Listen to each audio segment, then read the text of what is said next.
David Harris had served his country with distinction. 24 years in the Navy, 12 of those as a SEAL. He'd been dropped into war zones, pulled comrades from burning vehicles, and led missions that never made the news. But on a humid Sunday morning in rural Georgia, it wasn't an enemy overseas that tested his resolve. It was the quiet, creeping threat of homegrown hate. David, his wife Linda, and their teenage son Isaiah had only stopped for breakfast. Just eggs, coffee, and maybe a side of hash browns. But within the hour, a sheriff's deputy would have his hand on Isaiah's arm, a gun within reach, and the illusion of peace shattered. This wasn't Fallujah. This was a diner off Route 178. And still, the battlefield found him. Before we go any further, comment where in the world you are watching from, and make sure to subscribe because tomorrow's story is one you don't want to miss. It had been a good weekend, better than most. They'd spent it with Linda's sister outside Savannah, soaking up that soft southern hospitality, porch swings, family stories, fried catfish, and lemon pie that melted in your mouth. The kind of slow joy that made David feel like he could finally exhale. Even Isaiah, 16 and restless with ambition, had unplugged for a bit. No robotics club updates, no college prep stress. Just a boy being a boy. When they pulled out of the gravel driveway that morning, their black Ford Explorer packed tight with leftovers and clean laundry, Linda had said, "Let's stop somewhere local. Support a small business." David agreed. A small-town diner. What could go wrong? The sign said, "My Place." The paint was chipped. The roof sagged like an old man's shoulders. But the smell, fresh biscuits and sizzling bacon, was too good to pass up. David pulled into the lot, gravel crunching beneath the tires. Pickup trucks lined the edges, all bearing Georgia County plates. A familiar sense of caution ticked at the back of his neck, but he brushed it off. They were just hungry travelers. Nothing more. As they stepped inside, a bell above the door chimed gently. That sound should have been a welcome. Instead, it was a warning. The diner went still, not silent, but still. A kind of hush that old soldiers know well. Heads turned, eyes flicked up, down, then away. Isaiah saw the Confederate flag first. Small, oil-stained, pinned behind the counter next to the specials board. His jaw tightened. Linda's hand slipped into David's, squeezing just once. No words. None were needed. They'd lived this scene before, in gas stations, in grocery stores, in PTA meetings where the room got a little colder when they walked in. But this was different. The air didn't just shift, it thickened. Tension slid in like smoke. They sat near the window. David took the outside seat, his back to the wall, eyes scanning every reflection in the chrome napkin holders. The waitress, older, gray-haired, named Betty according to her tag, approached with a smile that didn't quite reach her eyes. Coffee was poured, menus handed out, and conversation resumed in the room, but not quite the same. Forks clinked against plates with too much force. Voices dropped just a notch too low. Isaiah noticed, Linda noticed, and David noticed everything. Then the bell rang again. This time, the air changed with certainty. Boots on linoleum, the creak of leather, the unmistakable rhythm of a man who wore authority like armor. Deputy Brent Malloy entered like he owned the room. And maybe, in a town like Oakwood County, he did. Late 30s, tall, broad, a belt heavy with gear, his uniform crisp, his eyes sharper than they needed to be. He greeted the regulars with familiar nods, then turned his gaze to the Harris family. It wasn't a glance. It was a search. He moved slowly, deliberately, eventually planting himself 2 tables away. Isaiah stiffened when their eyes met. Malloy smiled, just a curl of the lips, a smirk that said, I see you." David placed his hand flat on the table, calm, unmoving. "Just breakfast," he said softly, to no one in particular. But breakfast would not come easy. Malloy stood, walked over, looked Isaiah up and down like he was sizing up a suspect, asked if they were passing through, and whether they'd been near the gas station last night. "There'd been a situation," he said. Isaiah, confused, answered honestly, "I was with my parents all weekend." That should have been enough. It wasn't. Malloy stepped closer, one hand resting near his holster. "You match a description," he said. Linda inhaled sharply. David's voice remained calm, but iron edged every syllable. "He's a minor. He's done nothing wrong. We're just trying to have breakfast." Then Malloy reached for the boy, and the room held its breath. What happened next would be captured on cell phones, broadcast on national news, dissected on cable panels and dinner tables across America. But in that moment, it was simple. A father protecting his son. Not with rage, not with violence, but with trained precision and unshakable resolve. Because David Harris knew something every soldier learns the hard way. Silence in the face of injustice is still surrender. And some things, even in a diner off a forgotten highway, are worth standing up for. The waitress had barely walked away from their table before Isaiah spotted it. Partially hidden, hanging in the shadows above the kitchen pass-through, right next to a shelf stacked with chipped coffee mugs, a Confederate flag. Not a large one, but unmistakable. The red was faded, the stars dulled, edges yellowed by time and grease, but it hung there defiantly, like a warning no one had bothered to take down. Maybe no one wanted to. He didn't say a word at first, just stared. His jaw tensed, the muscles in his neck tightening in that way Linda had learned to watch for. Her son's silent signal that something wasn't right. She followed his gaze and saw it too. Her fingers reached instinctively for David's beneath the table.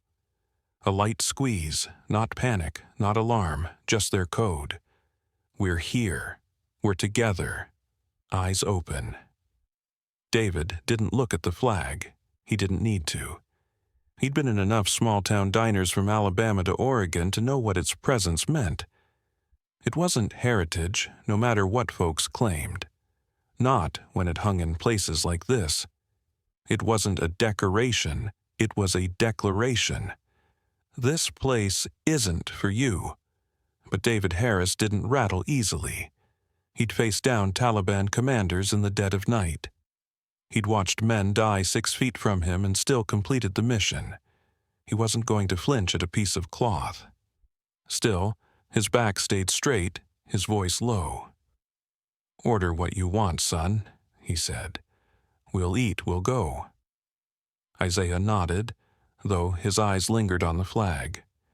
He tried to shake it off. Just fabric, right? Just part of some dusty corner of history people refused to clean out. But he felt it, like a cold draft no one else seemed to notice. He looked around the room again, slower this time. The regulars had gone back to their meals, but not entirely. A pair of men at the counter, both in work shirts and ball caps, kept glancing back at them. Not openly, not enough to be called out, but just enough to be seen. An older woman near the window was whispering something to the man beside her, one hand cupped to her mouth like she was sharing news too juicy to wait. Nobody was shouting. Nobody was throwing slurs. But the message was there. A dozen quiet signals, all converging on one conclusion. You don't belong. David kept scanning the diner with peripheral vision honed over 2 decades. Booths, exits, line of sight to the windows. No visible security cameras. One kitchen entrance. He noted everything. Not out of paranoia, but muscle memory. Survival didn't stop being instinct just because you were stateside. Their waitress, Betty, according to her name tag, returned with 3 steaming mugs of coffee. Her smile seemed a little tighter this time. She looked at Linda and Isaiah longer than was polite before setting the cups down with more force than necessary. "And for the young man?" she asked, a little too sharp, eyes not quite meeting Isaiah's. "I'll have orange juice, please," he said, polite, practiced. "You can have coffee, Isaiah," David said quietly. "I'll have coffee then," Isaiah corrected, his tone cool but respectful. Betty jotted something down on her pad. "3 coffees," she muttered, then walked away. Isaiah watched her go, his brows furrowed. "Did I say something wrong?" "No," Linda replied softly. "You were polite. That's what matters." "Didn't feel like it mattered," he mumbled. David took a slow sip of his coffee. Bitter, stale, but he wasn't here for the coffee. "Focus on what's important," he said, just loud enough for Isaiah to hear. "We're together. We eat, we go." Isaiah nodded, but the tension stayed in his shoulders. It wasn't fear. He didn't scare easy, but it was that uncomfortable alertness, the kind that made you sit straighter, look around more than you normally would, question every movement. It wasn't paranoia, it was self-preservation, and at 16 he'd already had to learn the difference. The kitchen door swung open, and a man in an apron stepped out, wiping his hands on a rag. His eyes swept the room, then landed on the Harris family's table. He lingered for just a second too long before turning back through the door. Isaiah caught the look. So did David. "You saw that?" Isaiah asked. "I saw it," David replied. "It's just eyes. But they're not friendly ones. They don't need to be. We're not here for them. Let them look." Linda picked up the menu, her hands trembling just enough to make the plastic sheet rattle. They've been through this before, she thought. We all have. The long stares, the slow service, the comments you hear but pretend not to. But this time it's different. This time, Isaiah sees it too, feels it. And that broke her heart in a new way. "I don't think I'm that hungry anymore," Isaiah admitted. "You need to eat," Linda said, her voice a little stronger now. "Your robotics tournament is next weekend. You can't win anything on an empty stomach." David gave her a brief, appreciative glance, redirecting focus, steadying the moment. Isaiah gave a half smile. "You're right, I'll get the French toast." "That's my boy," she said, "with bacon. You earned it." A few minutes passed. They placed their order. Betty jotted it down in silence and walked away. From the corner of his eye, David saw the door swing open again. This time, the man who entered didn't wear an apron or a hat. He wore a badge, Deputy Brent Malloy, 6'2", barrel chest, a jaw carved from concrete. His boots were scuffed and his sunglasses hung from the front of his shirt, just below a gleaming Oakwood County star. He didn't look around. He didn't need to. He knew exactly where he was going. Malloy took a seat at the counter, just a few feet from the kitchen window, angled so he could watch the Harris family with ease. His posture was casual, relaxed, but his body language said otherwise. One hand rested near his belt, near his holstered sidearm. He leaned on the counter with the other, nodding to the cook behind the pass-through. "Morning, Brent," someone at the counter greeted. "Morning," Malloy replied. "Quiet Sunday?" "Yep, just how we like it." Malloy's eyes drifted toward the Harris table, then back to the man beside him. "Though, looks like we've got visitors." David didn't move, didn't flinch, but Linda felt the shift in his posture, the slow, deliberate control of a man trained to suppress instinct. Malloy wasn't just there for eggs, he was watching them, probing, testing. Isaiah set his coffee down. "Mom, I know," she whispered, "just breathe." The waitress returned with their plates, setting them down with deliberate force. The syrup sloshed onto the table. The biscuits slid sideways. Betty didn't apologize. She turned and left. David picked up a napkin and cleaned the syrup calmly. "We eat," he said. "No drama, not yet." Isaiah tried a bite of his French toast. It was good, surprisingly good. And that made the tension even worse, somehow. A normal breakfast in a not-so-normal place. Then came the voice. Clear, calculated, and just loud enough to carry. "You know what I always say," Malloy announced from the counter. "A uniform means something in this town, demands respect." Another diner nodded. Someone chuckled. David set his fork down slowly. Linda touched his hand again, not to stop him, but to ground him. Isaiah looked at his father, then at the deputy, then back again. The next words came low, steady, from David's side of the table. "Eat your breakfast, son, we're not done yet." And just like that, the warning had been given. The flag, the glances, the quiet menace, they weren't just symbols anymore. They were signals. And David Harris had read them all. The diner didn't know it yet, neither did Deputy Malloy, but they had picked the wrong family to push, and the morning was far from over. Deputy Brent Malloy didn't need to announce himself. He didn't shout, didn't call out a greeting, didn't so much as look directly at the Harris family. But the moment he stepped through the door, every conversation in the diner dropped half a note. Chairs shifted, forks paused mid-air. Even the hum of the old ceiling fan seemed to quiet. It wasn't just the badge he wore on his chest or the heavy leather belt slung low on his hips. It wasn't even the Oakwood County cruiser that had rolled in behind the Harris family's Black Explorer. No, what filled that room wasn't authority. It was entitlement. The kind that came not just from power, but from knowing you'd never been questioned in a place like this. Malloy was mid-30s, square-jawed and broad-shouldered. His hair was cut short, a military style he hadn't earned. His eyes were sharp, calculating, always a half step ahead of his smile. And today he smiled too much.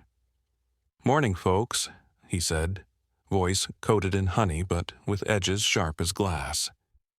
A couple of men at the counter greeted him with quiet nods. Betty, the waitress, stiffened slightly as she passed him with a fresh pot of coffee. Even the cook behind the kitchen window pulled back out of sight. Only the Harris family remained still. David, sipping his bitter coffee, Linda sitting upright with her purse folded neatly beside her, and Isaiah, back straight, staring at his plate like it could tell him how this would end. Malloy took a seat at the counter, only 2 stools from where the family sat. He leaned forward, elbows wide, taking up space like it belonged to him. "I don't think I've seen you folks around here before," he said, loud enough for nearby booths to hear. "Passing through." David's voice was calm, almost conversational. "Just on our way back to Atlanta, had breakfast on our minds." "That so?" Malloy turned halfway, draping one arm over the back of his stool. "Busy weekend in these parts. Had an incident at the convenience store last night. Young man, about your son's age, made a mess of things. Looked a little like him, if I'm honest." Isaiah's hand froze over his glass. He looked up slowly, his expression caught somewhere between fear and fury. "I was with my family all weekend," he said, voice tight but controlled. "Didn't go anywhere without them." Malloy gave a slow nod, like he was pretending to think that over. Then he reached into his pocket and pulled out a small notebook, worn leather, the kind some deputies like to use instead of tablets. It wasn't the notebook that mattered. It was what it symbolized: escalation. "You mind if I see some ID, son?" David didn't move. Linda's hand slid across the table, finding Isaiah's under the edge. "He's a minor," she said, "and he's with his parents." That's all the identification he needs." Malloy's eyes narrowed. "Ma'am, I'm just doing my job. When there's been a report, we follow up. That's standard procedure." "What exactly was the report?" David asked, his tone still even. "What was stolen?" "That's police business." "Not when you're pointing fingers at my son," David replied. The quiet around the diner thickened. A few patrons were openly watching now. One man held his coffee cup midair, no longer drinking, just listening. Malloy shifted his weight. His fingers, David noted, were inching closer to the radio clipped to his shoulder. A silent threat. A signal that things could go from bad to worse with a single press of a button. Isaiah's voice broke the tension, sharp and unexpected. "This is harassment," he said, pulling his wallet out and placing his school ID on the table.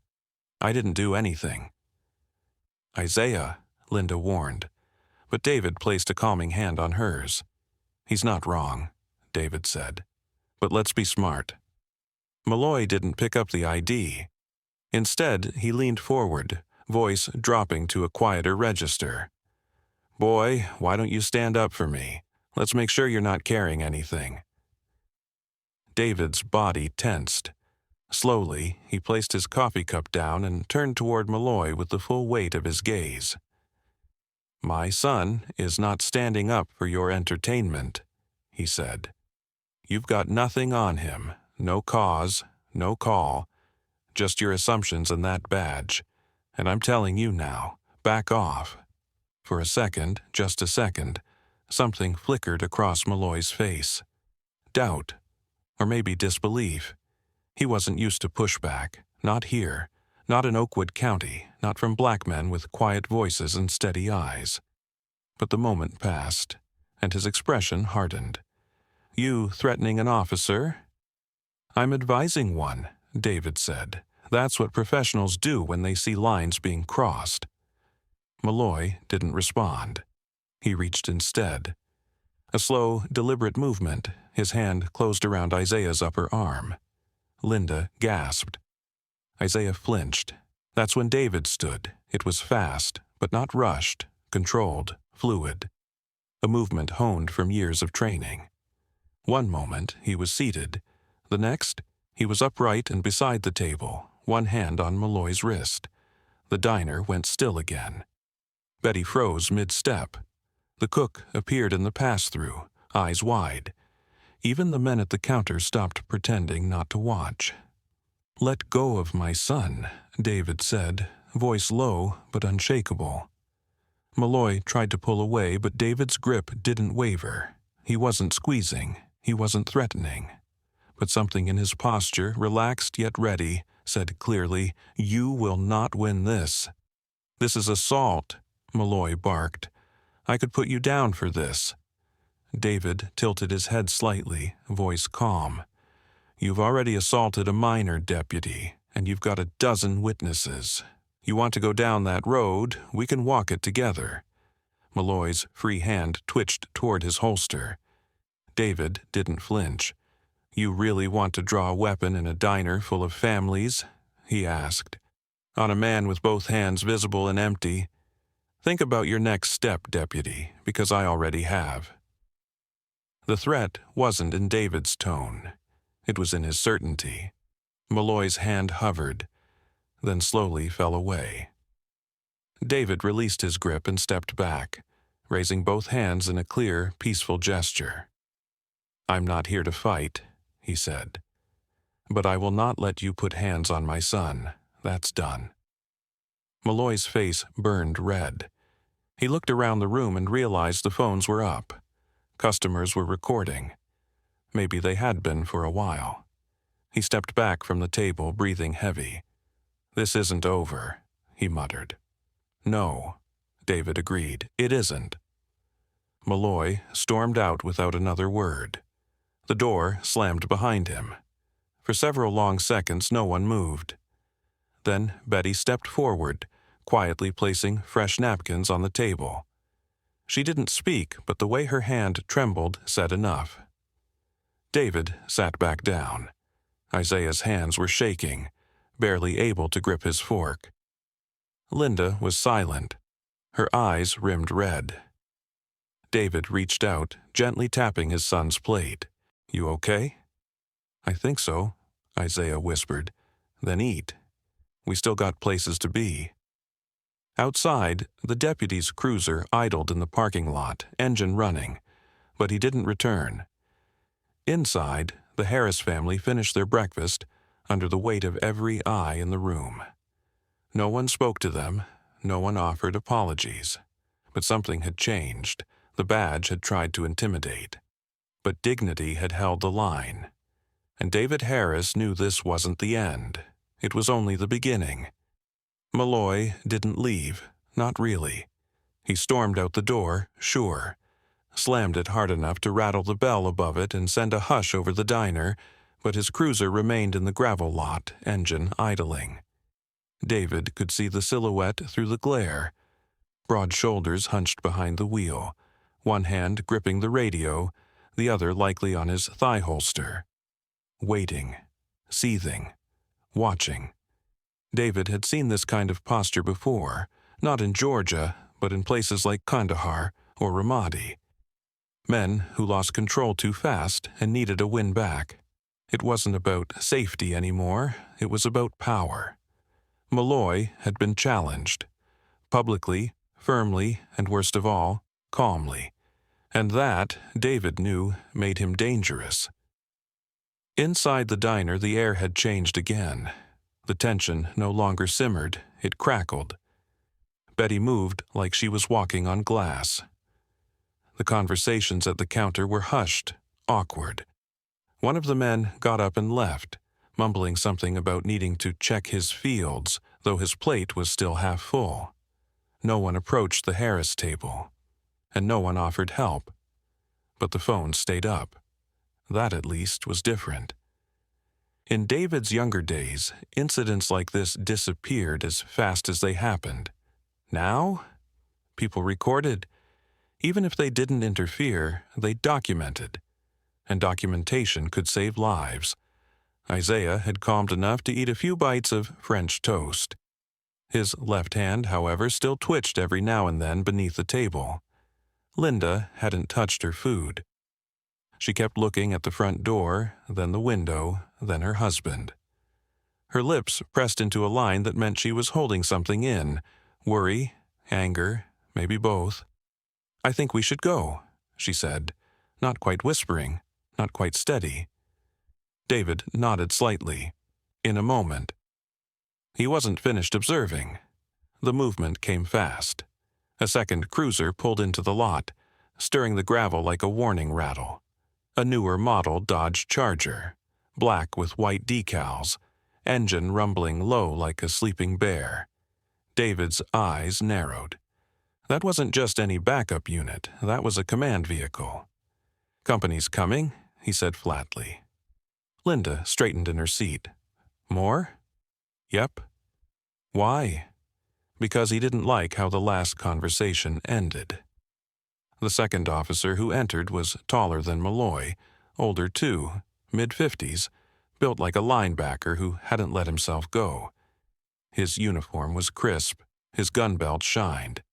His badge read Lieutenant Ray Collings. A patch on his sleeve marked him as a 22-year department veteran, and his face said everything David needed to know. No nonsense, no questions. He was here to clean up. "Morning," Collings said to the room, his voice louder than it needed to be. "Anyone got eyes on Deputy Malloy's concern?" He wasn't asking. He was drawing attention. Betty pointed with the smallest tilt of her head. Corner booth, window side. Collings turned. The moment his eyes landed on the Harris family, David saw the flicker. Recognition, not of identity but of resistance. Collings, like Malloy, expected deference. What he saw was steadiness. That made men like him uncomfortable. "Morning, folks," he said as he approached. His smile was tighter than his collar. "Heard there was a bit of a disagreement." "No disagreement," David replied. There was an accusation, an unwarranted physical interaction, and now a scene. Collings paused. "I'd like to clear up any confusion." "We're not confused," Linda said. Her voice, for the first time since they sat down, carried iron. Isaiah reached for his mother's hand under the table. She held on. Collings looked at Isaiah. "Son, I need you to step out to the cruiser with me. Just for a minute. We've got some footage from last night and need to rule a few folks out." David interjected before Isaiah could answer. "Let's see that footage," he said. "That's for internal review." David shook his head slowly. "No, sir. You're not taking my son outside this building without probable cause or a warrant. That's federal law, and I happen to know it well." Collings frowned. "And why's that?" David slowly reached into his pocket. "Because I spent 2 decades serving the Constitution you just tried to sidestep." He placed his open ID wallet on the table. Inside, nestled beside a laminated Navy SEAL trident, was his federal clearance card, military ID, and Silver Star citation. The room went still. Again. Collings didn't pick up the wallet, but he leaned forward enough to read. "Senior Chief Petty Officer, David Harris," he said aloud. "Retired." "That's correct." "And this your boy?" David gave him a look that said, "You know he is. Don't insult both of us." "He's my son. We're on our way home. We stopped for breakfast, and we were harassed, first verbally, then physically." David pointed gently toward the corner of the diner.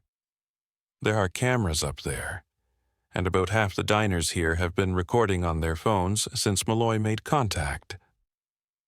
Collings's jaw tightened. The authority in the room had shifted, not because David raised his voice, but because David refused to lower his eyes. "Now," David said, "are you going to charge my son with something, or are you going to finish your coffee and get out of our faces?" The lieutenant stared at him for a long second. Then his radio crackled. "Dispatch to Unit 12. We've got a call from Atlanta PD requesting verification on a SEAL ID in Oakwood. Caller says his name's Jackson Pierce, JAG Legal. Says he's on retainer for a David Harris." Collings's nostrils flared. "Copy," he replied, curt. "Confirm location."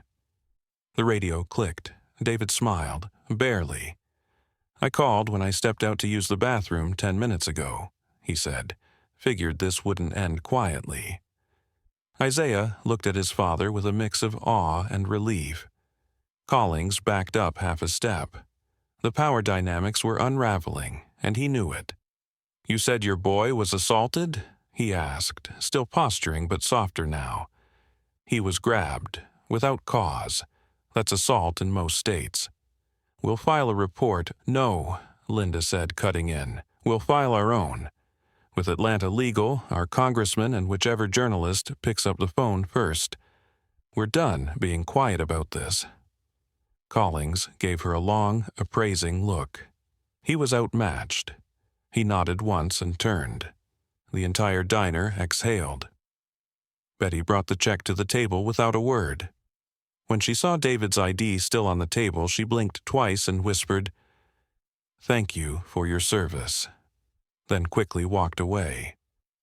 David placed a few bills on the table, more than enough to cover the food. "Let's go," he said. They stood together. Linda straightened her purse on her shoulder. Isaiah grabbed his backpack. As they walked to the door, the bell jingled above them again. Soft now, a strange kind of salute. Outside, both cruisers remained.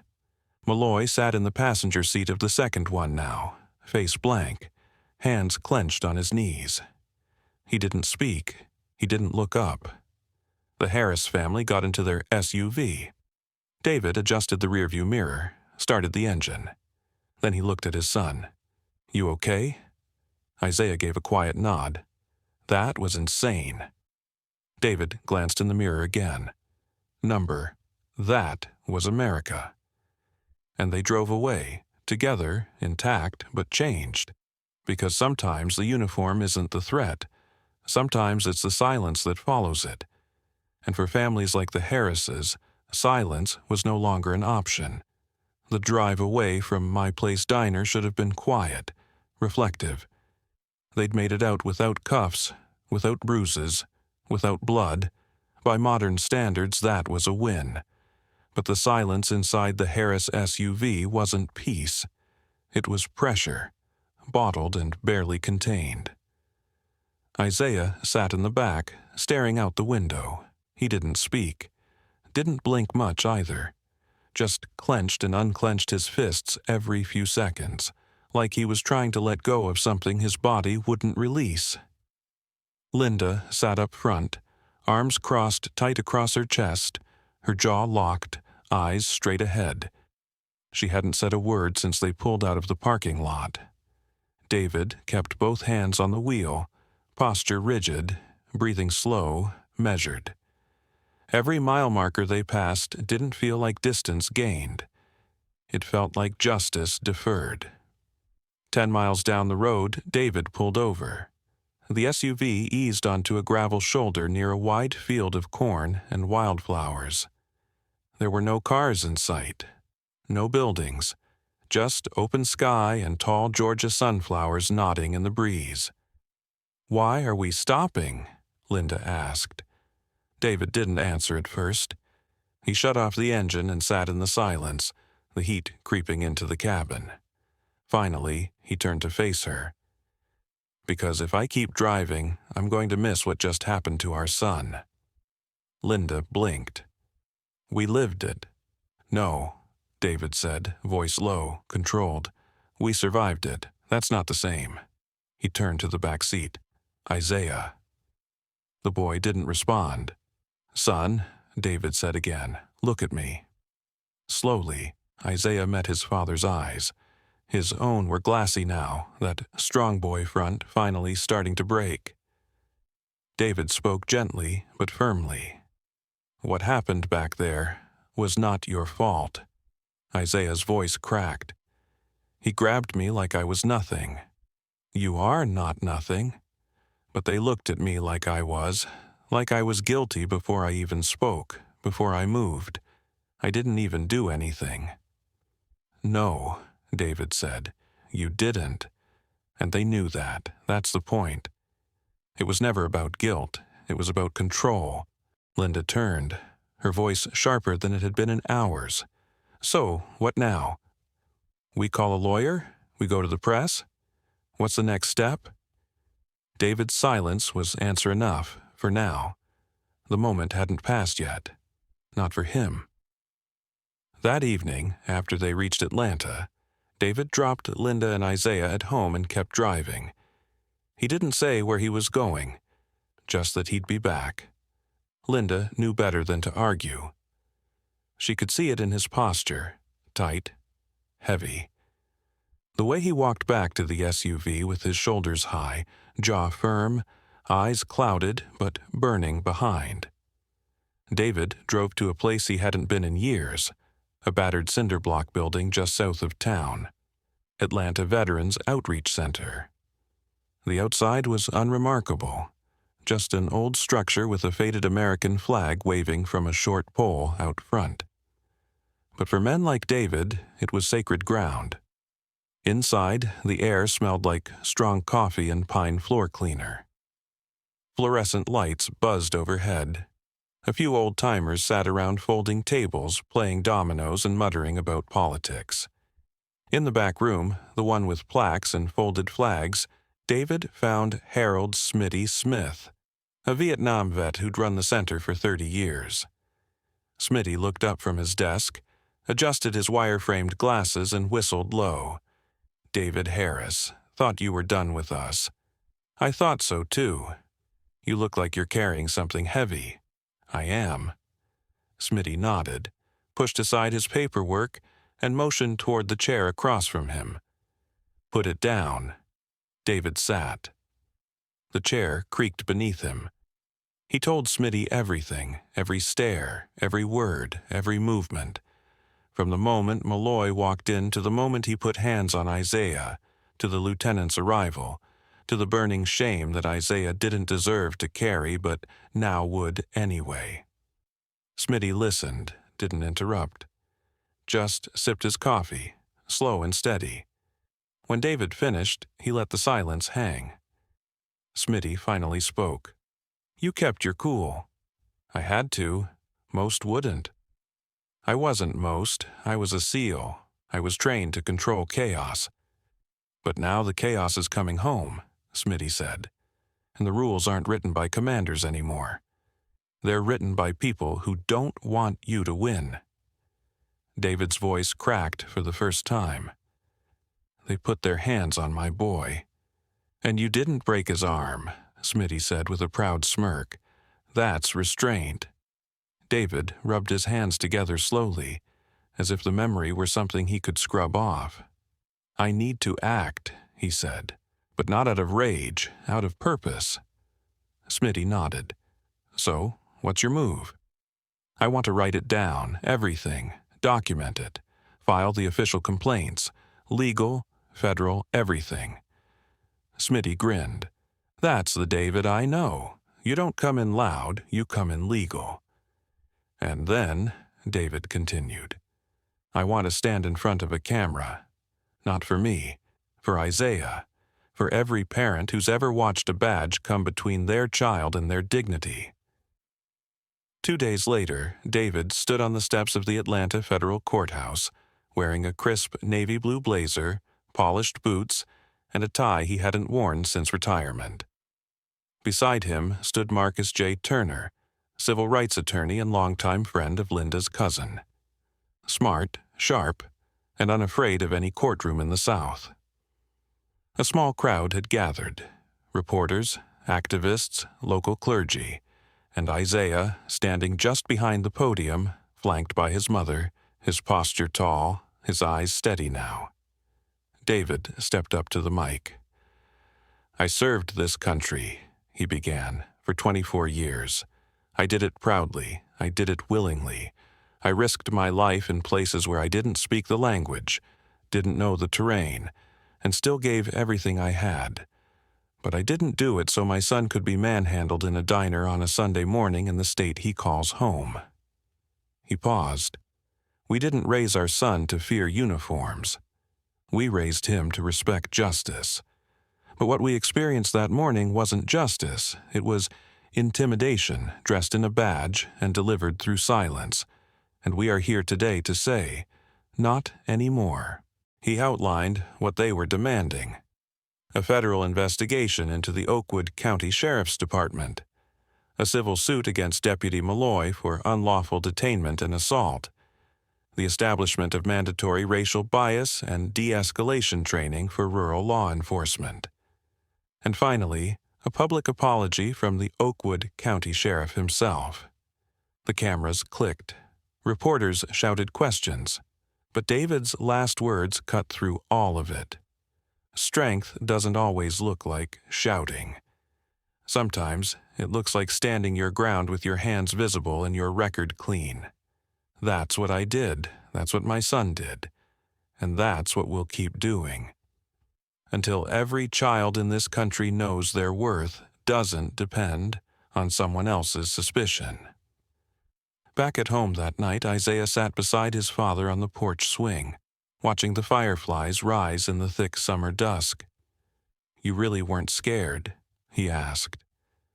"I was scared the whole time," David said. Isaiah turned, surprised. "You didn't look like it." David smiled. "Because I've been through worse. But fear doesn't control me. It just reminds me what's at stake." Isaiah leaned back. "Will it ever stop?" he asked. This stuff? The looks, the threats, the doubt?" David exhaled slowly, watching the stars bloom overhead. "Not unless we make it stop. And we start by not shrinking. Not today, not ever." Isaiah nodded.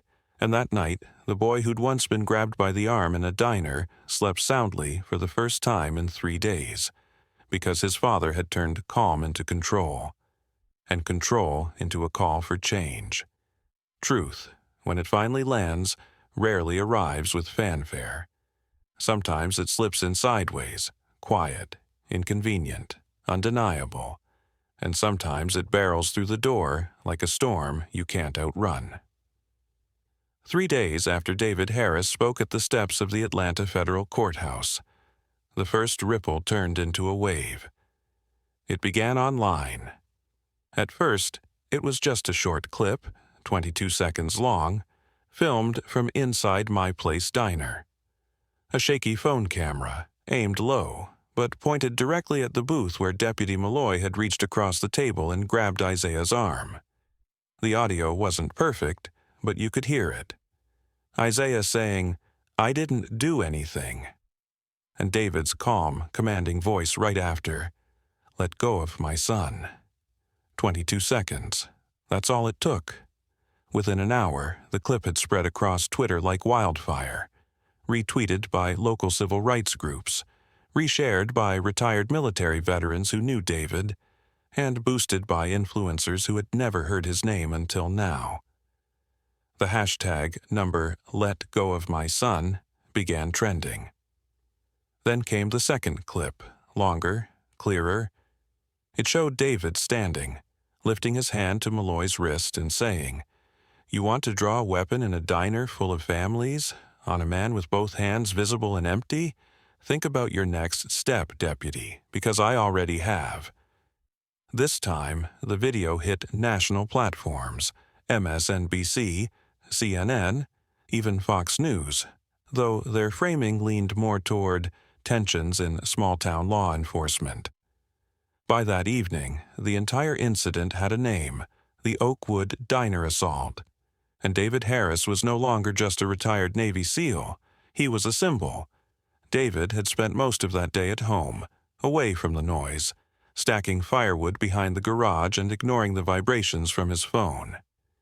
He had told Linda not to read the comments, and for once, she listened. But Isaiah couldn't look away. His phone never left his hand. Each refresh brought more clips, more messages, more outrage, and more truth. Because by Thursday morning, someone had leaked it. It wasn't just the diner footage circulating now. It was Deputy Brent Malloy's internal personnel file. Pages of it. First posted anonymously to Reddit, then picked up by a local Atlanta reporter who confirmed the source through 2 independent channels inside the Oakwood County Sheriff's Department. What had been whispered about in legal circles was now public knowledge. 3 formal complaints for excessive force. 2 departmental warnings for escalating nonviolent stops. 1 incident involving the rough handling of a black teenager during a traffic stop in 2019, settled quietly out of court. And, most damning of all, a suspension in 2021, following an internal review that determined Malloy had improperly detained a Latino father and his son during a roadside search. That case had mysteriously disappeared, until now. The badge, it turned out, was tarnished long before it reached Isaiah's table. David didn't speak to the press that day, but someone else did. A 24-year-old graduate student named Jada Simmons, who had been sitting 2 tables over at My Place Diner and who had filmed the first clip, held her own press conference on the lawn of Spelman College. Wearing a green hoodie and jeans, her voice shook slightly at first, but steadied with each sentence. "I wasn't going to post it," she said. "At first I just thought, this isn't my business. But when I saw that man, Mr. Harris, stand up without yelling, without violence, and still be treated like the aggressor, I realized something. Silence is complicity, so I uploaded it." She paused. "I thought maybe 10 people would see it, not 2 million. By Friday morning, Jada was booked for interviews. She appeared on Good Morning America next to her mother, and when they asked her why she kept recording even after things got tense, her answer was simple. "I wasn't just protecting them. I was documenting the truth. And now the truth is louder than the badge." Oakwood County tried to hold its line. Sheriff Dale Colton released a short statement that morning, describing the incident as unfortunate and under internal review.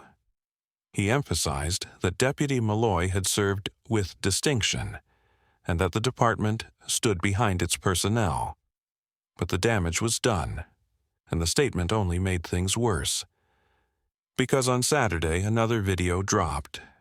It showed Sheriff Colton at a county fair the year before, joking with locals at a rifle raffle booth, standing under a sign that read, "Protecting What's Ours."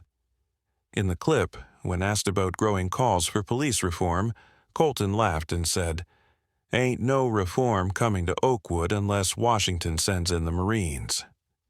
The internet sent in something stronger. Receipts. Former deputies began to speak anonymously. Anonymous letters showed up in inboxes of regional newspapers. Retired officers confirmed what David had suspected. Malloy's aggression wasn't an anomaly. It was standard operating procedure, encouraged, protected, and buried when needed. Suddenly, Oakwood wasn't just a town with a diner problem. It was a civil rights case waiting to explode. By Sunday morning, the Department of Justice had quietly opened an inquiry. Attorney Marcus J. Turner, now flooded with interview requests, confirmed that a federal civil rights lawsuit had been drafted and would be filed Monday morning. Standing outside the courthouse once again, this time wearing a gray suit and a Spellman pin on his lapel, he delivered the statement calmly. "We are not seeking revenge," he said. "We are seeking accountability for David Harris, for his wife, for Isaiah, for every family that has ever sat across from a badge and felt their dignity dissolve." And then, just hours later, a final revelation landed like a hammer. A surveillance video, this time from inside the Oakwood County substation, leaked. The timestamp showed the day of the diner incident, just 30 minutes after David and his family had left. It captured Deputy Malloy and Lieutenant Collings inside an office, unaware the recording had resumed after hours. Malloy, red-faced and pacing, said, "He made me look like a damn rookie, Ray." In front of a whole damn room. Who the hell does he think he is? Pulling out SEAL credentials like he's still active duty. To which Collings replied, "He's the wrong kind of man to be making noise. Clean record, military, family, and he stayed calm. That's what makes this dangerous." The clip ended there, but it was enough. That night, David stood on his back porch, eyes on the tree line. He hadn't said much all day, not after the leak, not after the flood of texts from former SEAL buddies offering support, or calls from journalists who now referred to him as the veteran at the center of a national reckoning. Isaiah joined him, barefoot, cradling a glass of orange juice like it was armor. "Did you know it would go this far?" he asked. David took a long breath. "I hoped it would go far enough." "You think they'll really be held accountable?" David looked up at the stars, then back down at his son. "They already are, not by courts yet, but by truth." He turned. "And the truth doesn't back down, son, not when it's finally been seen." It started with the phone calls. At first, they were harmless enough. Hang-ups in the middle of the night. No number on the caller ID. Then came the heavy breathing. Then the silence that stretched just long enough to leave something chilling in its place. On the third night, one voice finally spoke. "Should have kept quiet, soldier." David Harris didn't rattle easily. He'd been hunted before, by people far more dangerous than cowards on a phone line. He didn't jump at creaking floorboards or check behind shower curtains. But this was different. This wasn't war. This was home. And now, the shadows were moving. 3 weeks had passed since the incident at My Place Diner, and the lawsuit had officially been filed. Civil rights attorneys from Georgia to D.C. had taken notice. A congressional subcommittee had requested documents. CNN had booked David for an appearance the following week. His face was now familiar to millions, steadfast, composed, and, for some, dangerous. That kind of visibility brought praise, and it also painted a target. Linda noticed it first. She was driving home from work, turning onto their quiet cul-de-sac just past 8 p.m., when she saw the sedan parked across the street. A dusty blue Ford Taurus. Older model, tinted windows, no license plate. She slowed down, watched, waited. It didn't move. The next night it was back.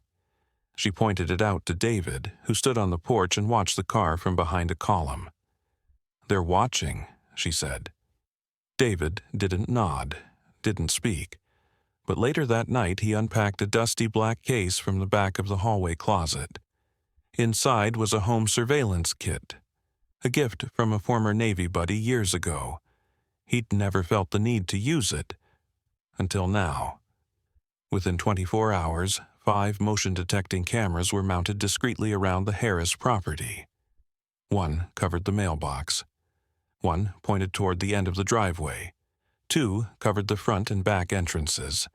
And the last, smallest one, was tucked under the eave of the garage, aimed straight at the street. The footage didn't lie. At 2:14 a.m., 2 men walked past the Harris house. They didn't knock, they didn't approach, but they stopped. One turned toward the mailbox, seemed to glance at the camera, then whispered something to the other and kept moving.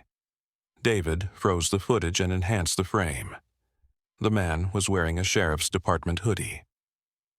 The following evening, Isaiah found their trash can tipped over, its contents strewn across the curb. Nothing stolen, nothing broken, just disrupted, like someone marking territory. David contacted the Atlanta PD, filed a report. They were polite, professional, but the response was familiar. Measured distance, no promises. "You think it's connected?" the officer asked. David leaned forward, voice level. "Let me guess, you've seen the news."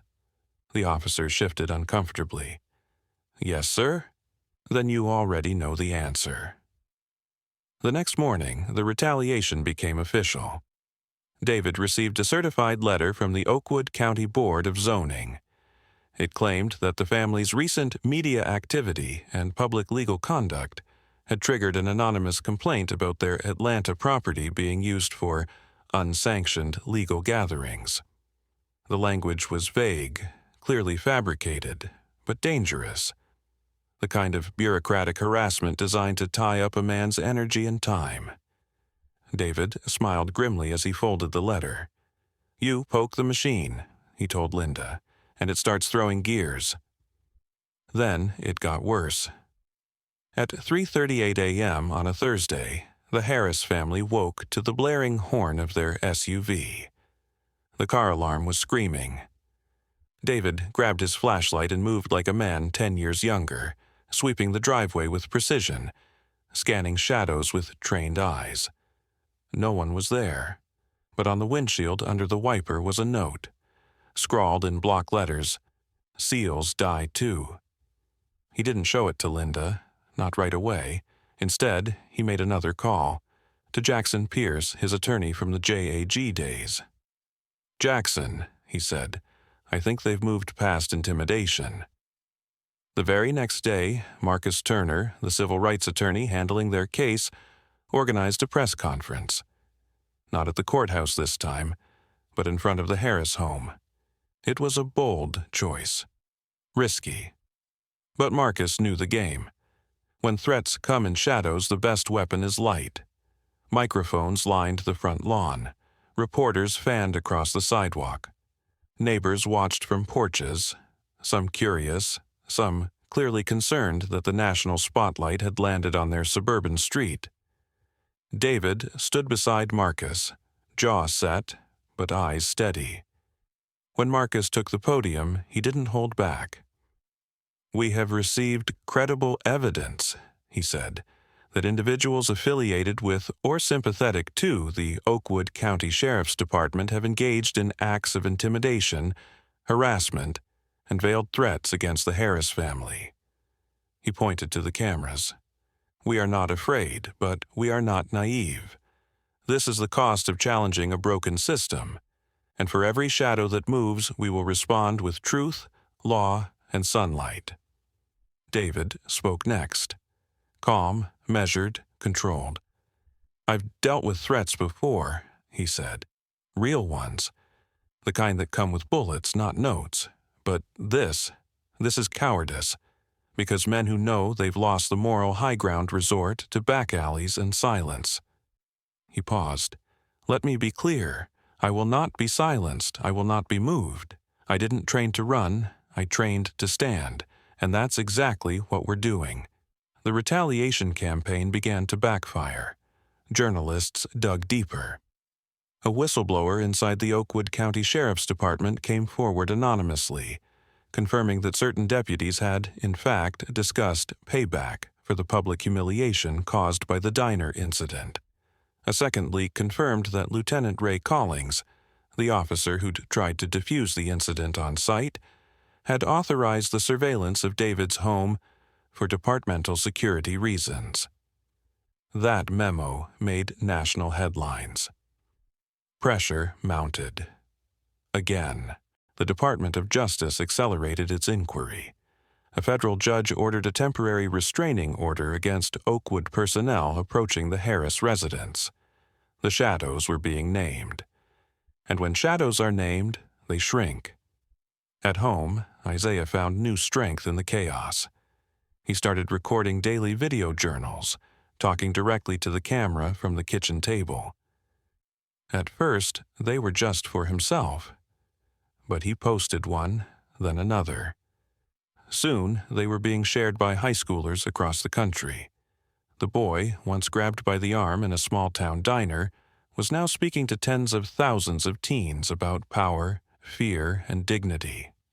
They think they can scare us back into silence, he said in one video. But if you can't scare a seal, you sure as hell can't scare his son. David watched that clip in the living room and blinked hard. That's my boy, he whispered. The final straw came 2 weeks later. An unmarked envelope arrived at the Harris mailbox. Inside, a single photo. Black and white, grainy. It showed Linda at a gas station, pumping gas alone. On the back of the photo, in red ink, "You're never alone." This time, David didn't call Atlanta PD. He called the FBI. Within 48 hours, a federal task force had been dispatched. Linda and Isaiah were placed under protective surveillance. David was assigned a liaison from Homeland Security. No one in Oakwood admitted anything. But the retaliation had crossed a line. And now, it was a federal offense. The shadows hadn't expected resistance. They thought a few calls, a few whispers, a photo here, a mailbox there, would scare the family into silence. Instead, they had awakened something else entirely. Not fear, but resolve. By the time the third envelope arrived, this one with no return address and a single burned match inside, the Harris family no longer flinched. Fear had done its work, and then it had passed. What remained wasn't anxiety. It was focus, precision, purpose. They weren't just being watched now, they were being followed, and still, they didn't back down. Instead, they opened the blinds wider. Because when you refuse to hide, you force the darkness to blink first. The matchstick was the tipping point. That same evening, Isaiah's latest video journal went viral. He had sat at the kitchen table like he always did, but this time, he held the envelope up to the camera. His voice didn't tremble. His hands didn't shake. Someone sent this to my family. We know what it means. We know what they want us to feel. But here's what I need you to know. He paused, then leaned in closer. This won't work. Because we've already been burned, and we're still here, so whatever you think you're doing, it's too late. We've already told the truth, and now the nation's listening. The video was picked up that night by Anderson Cooper 360, where Isaiah's calm resolve stunned viewers across the country. Within hours, major networks were rolling out full retrospectives, from the diner incident to the threats, to the leaked documents, to the surveillance footage inside the Oakwood County substation. On The View, co-hosts debated whether the Oakwood sheriff should resign. On Fox News, there were accusations of political weaponization, but even their law enforcement analyst admitted, this family didn't ask for this fight, the fight found them. But it wasn't the pundits who shifted the momentum. It was the people. Over the next 48 hours, a tidal wave of support hit the Harris home.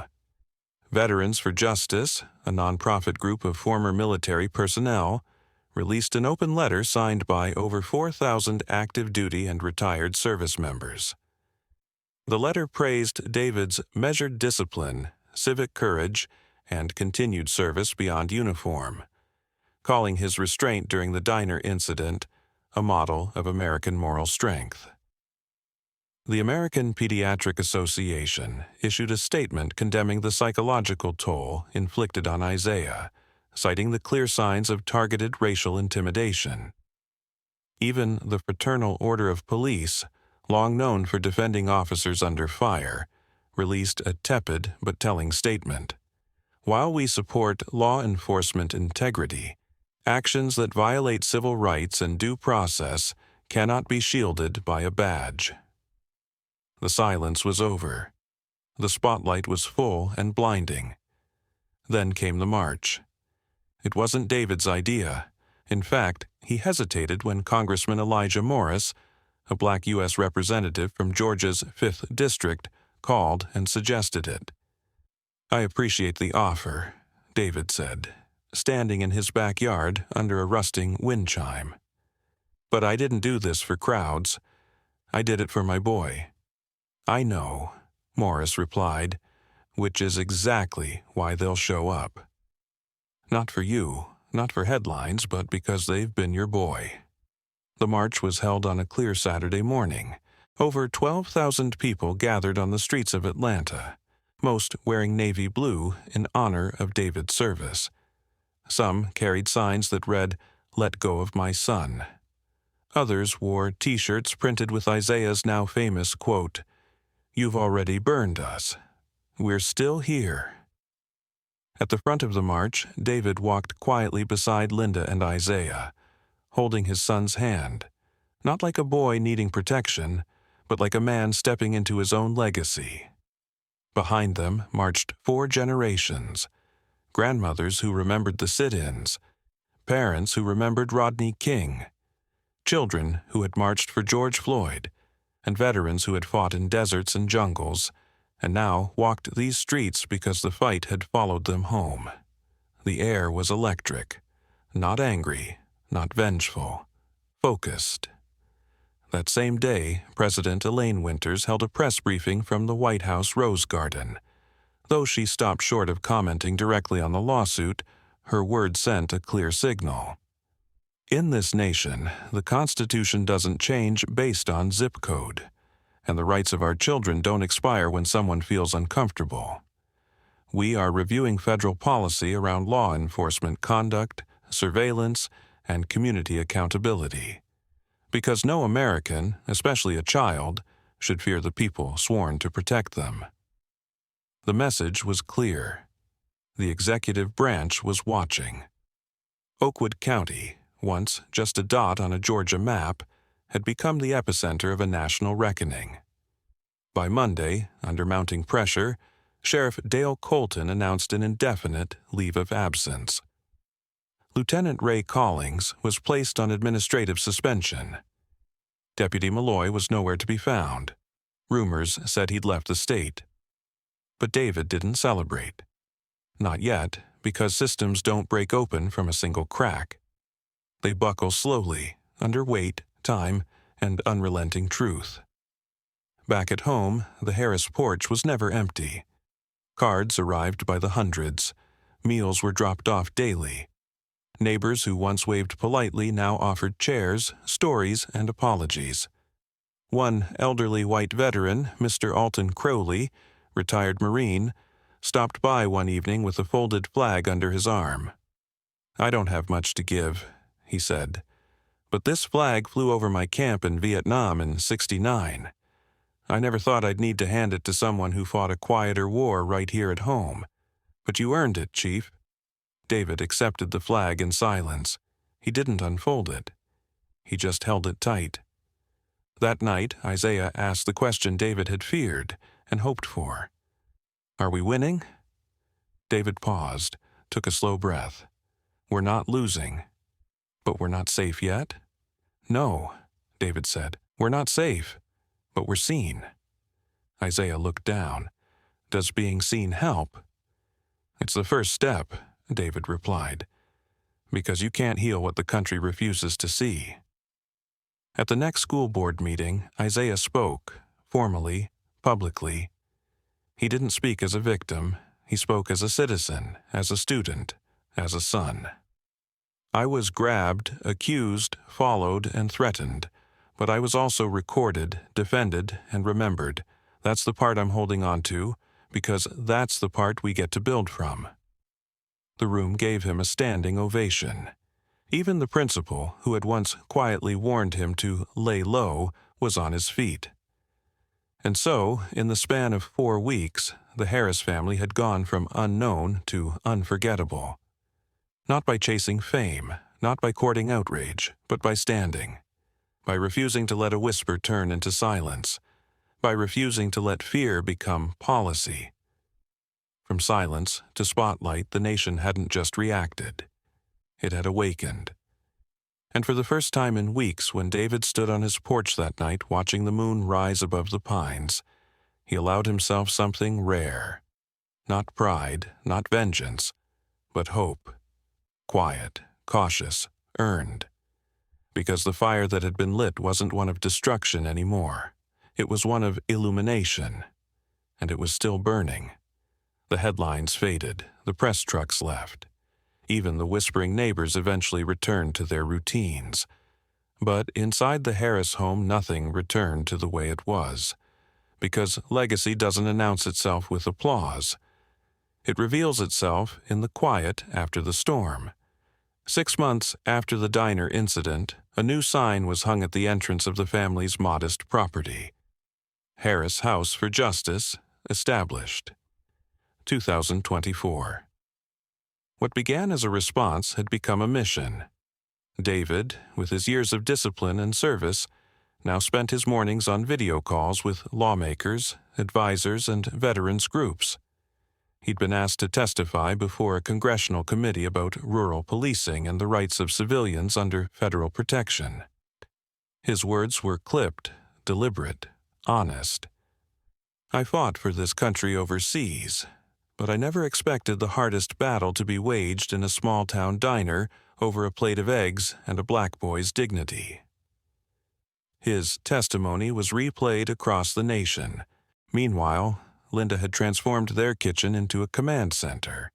She co-founded the Oakwood Accountability Initiative, a legal fund and educational outreach platform that provided support for families facing law enforcement intimidation in under-resourced counties. "I'm not here to tear down police," she often said. "I'm here to remind them that the people they serve include people like my son."